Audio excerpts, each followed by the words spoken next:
Non può bastare la buona volontà dell'ULSS 12 e di alcuni sindaci. Servono disposizioni con cui ordinare a tutti i sindaci del Veneto un comportamento uniforme che rispetti il diritto del cittadino di avere informazioni e dati obiettivi, non opinioni. Lo hanno detto in 300, praticamente da tutto il Veneto, con una lettera indirizzata al presidente della regione, Carlo Bernini.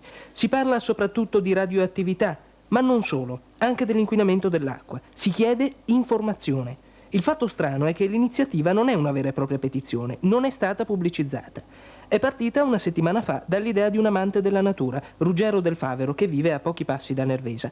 Che ami la natura lo si vede da come vive. Detto fatto, la lettera, propagandata unicamente da Del Favero e dai suoi colleghi di lavoro, ha raccolto subito 300 firme da Treviso, Mogliano, Venezia, Belluno, persino Verona. Sì, è nata proprio spontaneamente in quanto ha avuto l'idea, da lì parlatone con amici, così, colleghi d'ufficio, si è sviluppata e diciamo che ha preso sopravvento, tanto che non ci si aspettava un numero così elevato di firmatari. Come mai proprio al presidente della regione?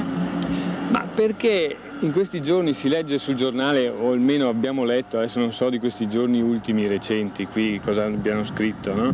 Ma si leggeva di questi sindaci che dicono, propongono, ma non è che siano drastici nel proibire, visto che ci sono livelli di contaminazione in certi cibi che superano quelli previsti dalla legge come massimi, no?